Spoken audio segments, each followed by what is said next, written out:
Hello and welcome to Hard Labor and Money Splashes, a Rolling Stones podcast. We're Craig and John, we're your hosts. The first single is the title track, Undercover of the Night, sometimes just billed as Undercover. Ronnie claims that there is a version of this that's just acoustic guitar and drums.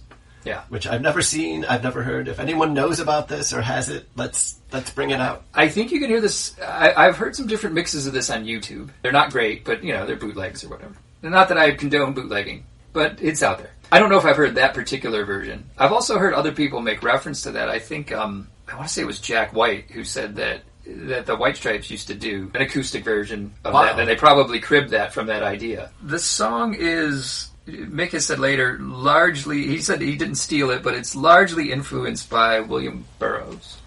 Well, so some of his imagery comes from Cities of the Red Night, but I mean, this song has a lot less to do with Burroughs than, say, Sympathy with the Devil had to do with the Master and Margarita. Mm-hmm. To be what makes this, number one, is one of the all-time great protest songs ever that anyone has ever done, which is strange in 1983. It was lost on American audiences, I think. Well, because they didn't know. Well, I mean, you're coming off of, you're coming off of this run of these very popular dancey types, and this is a rock song that's Mick is very danceable, but you're coming off their last few hits are things like Miss You, Emotional Rescue, Start Me Up, Hang Fire, maybe like party songs you'd be playing at a summer barbecue or something. This is a rock and roll song. It's not necessarily a feel good fun party song. Well, to me, this is the difference between the Beatles and the Stones. I mean, it's a long way from Please Please Me, I Want to Hold Your Hand, Oh Darling, Lady Madonna, all this stuff, to, hear the screams in Center 42 loud enough to bust your brains out. This is, strangely though, not a quantum leap from Painted Black. So this idea that the Stones always have this darker song, these songs about sex and death, and if you're some sort of asexual Beatles person, this, that might not be your thing. But if you live in the real world, suddenly wait a minute, this is amazing. It's a strange thing, without going, because this would be a podcast into itself, but if you Google up Operation Condor and the Iran-Contra affair, that will tell you what's going on in this. And it would be 4 years before the American people have congressional hearings on this and start to actually find out, what's been happening. It would be another, years before Sting would write his song, They Dance Alone. And strangely, for all their excess and seediness, it's the world's greatest rock and roll band that's calling this out. It becomes a time that's so utterly morally bankrupt that something like this is happening and we don't even know. And here's this band who's like, we're going to tell you all about it and make a video, just so you do know. The Stones have made political music, but people always seem mystified, this is strange for them to suddenly be interested in South and Central American politics. Although, again, Mick has done a lot. Yeah, and I think this particular, he's called out later, this was a political song. They don't normally do very well. I think Street Fighting Man was maybe one of the first where, they'd done things like that before Street Fighting Man. That one, I think, was meant to be a lead single. It didn't place very high at the time for various reasons. I found in Musician magazine, I don't have the exact date here, but it comes out right around the time the album's released. There's an article, there's an interview with Mick and Keith. They're talking about what single to put out first. And they're debating whether to put out Undercover of the Night or She Was Hot. Keith did not want to be involved in the song. Ron Wood has said that. We mentioned that earlier. Ron Wood was involved in the song a lot because Keith didn't like it, wouldn't get involved. But that's okay, because Keith steals the video. Yeah, this contradicts that a bit, and, there's different sources for things. You can say something today and maybe change your mind tomorrow. We all do it. But according to Keith in this, he says, we wanted to put out Undercover of the Night as the first single. Atlantic isn't going for it. He says that there's a debate about the versions, and Mick he's telling the interviewer, he's like, Mick probably played you the straight version of Undercover, which does not suffice. And so the interviewer says that Keith Richards gets up and he goes to the radio and he plays a remixed dub version that I want to put out. He describes it as, Richards goes into a rubbery dance as a blast of reverb drenched. Well, try to imagine standing in a massive tunnel while an express train driven by Sly and Robbie with the Rolling Stones strapped to the engine comes barreling towards your ass at 150 miles an hour. It's like, no wonder Atlantic balked. So Keith says in this interview, the hotter mix is the one I want to substitute for the one that Mick played. And he says, Mick by and large is a conservative guy. He's trying to work on that. Here's Keith saying, I want to get more creative. I'm less inclined to go for a typical verse chorus approach. I don't mind a 5-minute intro. I don't mind knocking out a verse. I don't mind knocking out some vocals. Why be conservative? So here's, back to what we're saying. Mick saying, I want to take these chances and do this. There's this legend Keith is saying, no, I don't want to do that. This kind of contradicts that. In a way, he's saying it's not, his beef is that it's not experimental enough, the final mix. Wow. Okay. And it's not necessarily an experimental song in the structure or anything. Like, it's got a really good riff. It's got a really good drum beat. I think what he may have objected to, or at least seems like that would have been the case, is the mix. But his mix sounds even crazier.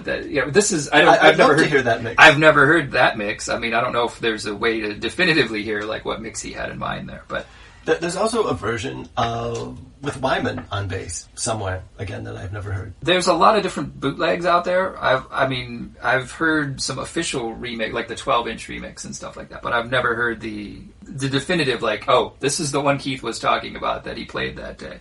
So what we're talking about with that is all over this album, reggae titans, Sly Dunbar and Robbie Shakespeare, they brought in to bring some extra flavor to an already spicy album. So how does Undercover do when they put it out as a single? It reaches number 9 in the States, which is it's a top 10 hit. I looked up some other stats internationally.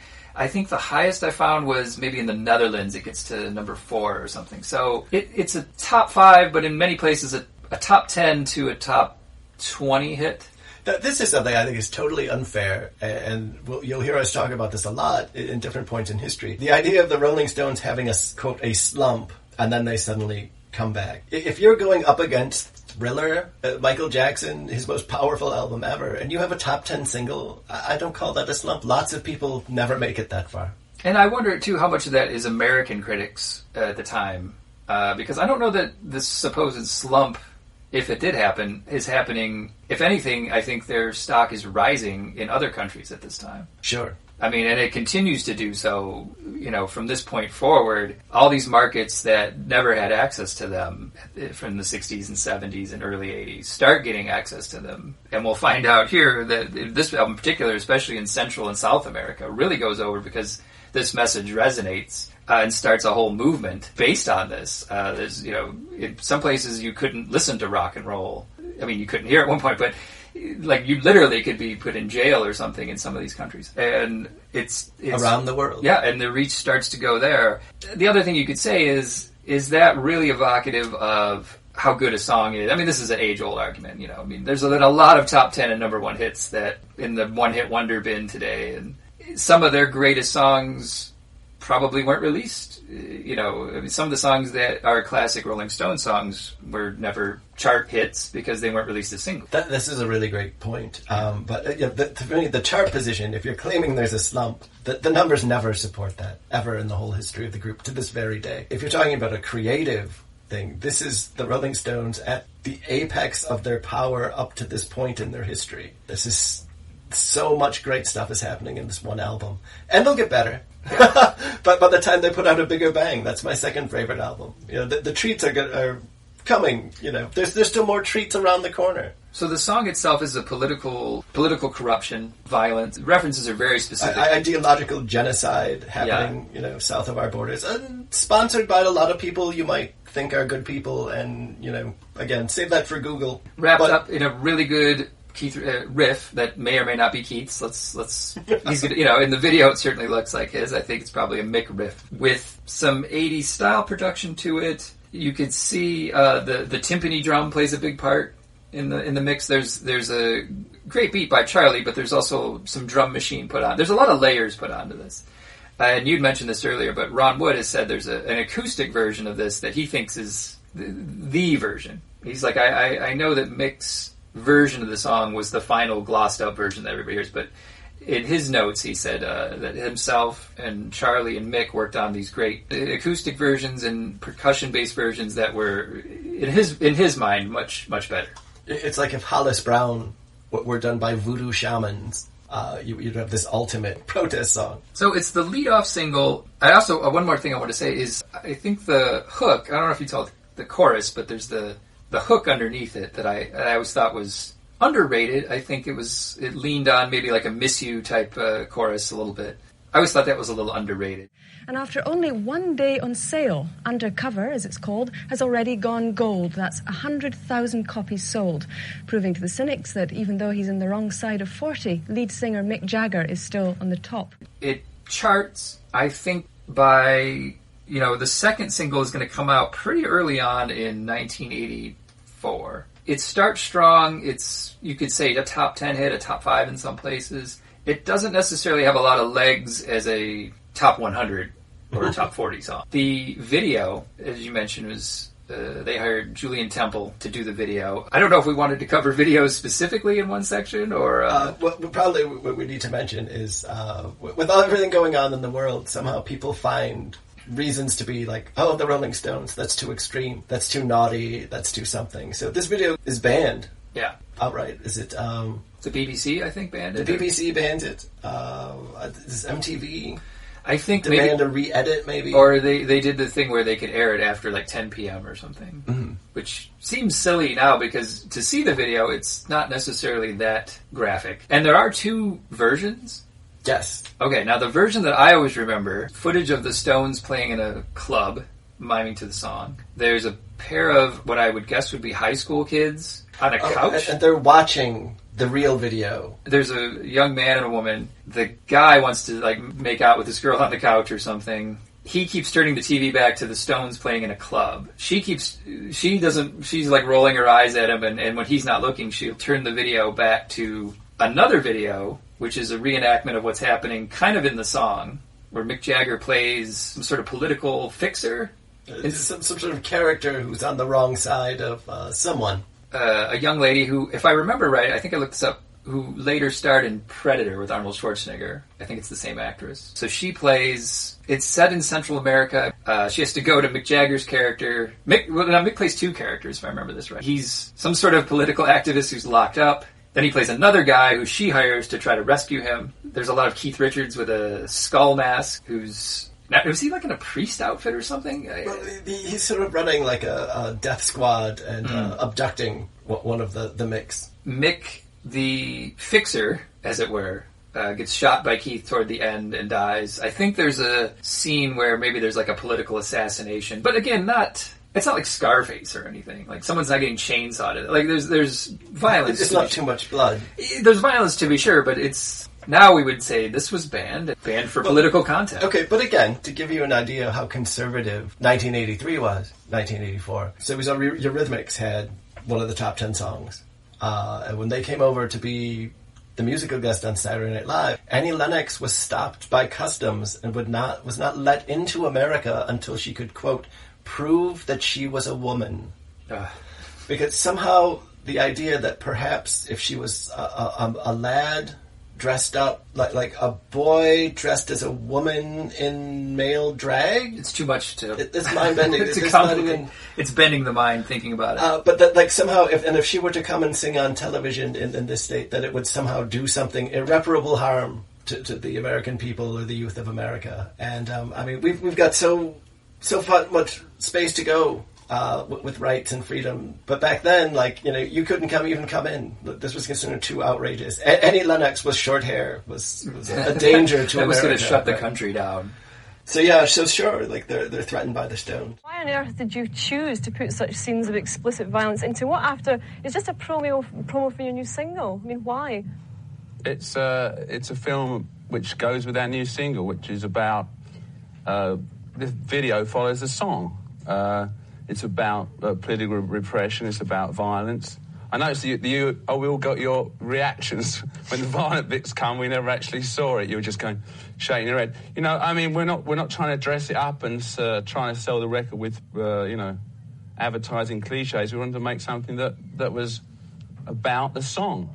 The significance we've talked about overall, but in the Stones' overall canon of songs, this one quickly, I think every greatest hits compilation they've put out since has included this particular song. I think most of the time those go a mix of like chart hits and fan favorites, but this is held in high. I mean, it's always included in a greatest hits, starting with Rewind and to this present day, the most recent one. There's also many interview things I've seen later on with Keith, not always disparaging it, but saying, you know, I think it was Guitar Player magazine. I found a quote from him, and they were talking about maybe the 40 licks set or something, and he's like, yeah, I don't know exactly what'll be on there. I doubt Undercover of the Night. Let's put it that way. We'll make it. He's when they started to do CD re-releases, they asked him about that, and he was saying, you know, some of the ones I thought would sound good, like Undercover and Emotional Rescue, sound a little thin, you know, this 80s production or something. So he's not necessarily a fan of it, but so this is 1983.